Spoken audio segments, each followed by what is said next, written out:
ವಿಜಯಪುರದಲ್ಲೊಂದು ಬೆಚ್ಚಿ ಬೀಳಿಸುವ ಘಟನೆ. ಹಾಡಾಗಲೇ ವ್ಯಕ್ತಿಯೊಬ್ಬನ ಗುಂಡಿಟ್ಟು ಹತ್ಯೆ.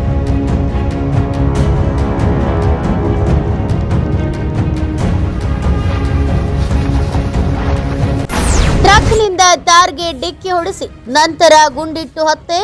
ಇಂಡಿ ರಸ್ತೆಯ ಕೈಗಾರಿಕಾ ಪ್ರದೇಶದ ಬಳಿ ಘಟನೆ.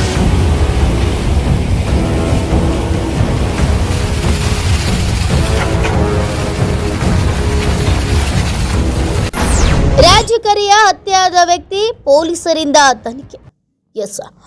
ವಿಜಯಪುರ ನಗರವನ್ನ ಬೆಚ್ಚಿ ಬೀಳಿಸುವಂತಹ ಘಟನೆಯೊಂದು ನಡೆದಿದ್ದು ನಗರದ ಹೊರವಲಯದ ಇಂಡಿ ರಸ್ತೆಯ ಕೈಗಾರಿಕಾ ಪ್ರದೇಶದ ಬಳಿ ಹಾಡಹಗಲೇ ದುಷ್ಕರ್ಮಿಗಳು ವ್ಯಕ್ತಿಯೊಬ್ಬನನ್ನ ಗುಂಡಿಕ್ಕಿ ಹತ್ಯೆ ಮಾಡಿದ್ದಾರೆ. ಈ ಘಟನೆ ಸಾರ್ವಜನಿಕರಲ್ಲಿ ಭೀತಿ ಮೂಡಿಸಿದ್ದು, ಮೃತ ವ್ಯಕ್ತಿಯನ್ನ ರಾಜು ಕರಿಯ ಎಂದು ಗುರುತಿಸಲಾಗಿದೆ. ಅವರು ಪ್ರಯಾಣಿಸುತ್ತಿದ್ದ ಕೆಂಪು ಬಣ್ಣದ ತಾರ್ ಕಾರನ್ನ ದುಷ್ಕರ್ಮಿಗಳು ಅಡ್ಡಗಟ್ಟಿ ಟ್ರಕ್ನಿಂದ ಡಿಕ್ಕಿ ಹೊಡೆದು ನಂತರ ಹಲ್ಲೆ ನಡೆಸಿ ಕೊನೆಗೆ ಗುಂಡಿನ ದಾಳಿ ನಡೆಸಿದ್ದಾರೆ. ದಾಳಿಯ ತೀವ್ರತೆಗೆ ಕಾರಿನ ಮುಂಭಾಗ ಸಂಪೂರ್ಣ ಜಖಂಗೊಂಡಿದ್ದು ರಾಜು ಅವರು ಸ್ಥಳದಲ್ಲೇ ಮೃತಪಟ್ಟಿದ್ದಾರೆ. ಘಟನೆ ಬಳಿಕ ಆರೋಪಿಗಳು ಸ್ಥಳದಿಂದ ಪರಾರಿಯಾಗಿದ್ದಾರೆ. ಪೊಲೀಸರು ತಕ್ಷಣ ಕಾರ್ಯಪ್ರವೃತ್ತರಾಗಿ ಆರೋಪಿಗಳಿಗಾಗಿ ಬಲೆ ಬೀಸಿದ್ದು ಸ್ಥಳಕ್ಕೆ ಹಿರಿಯ ಪೊಲೀಸ್ ಅಧಿಕಾರಿಗಳು ಭೇಟಿ ನೀಡಿ ಪರಿಶೀಲನೆ ನಡೆಸುತ್ತಿದ್ದಾರೆ.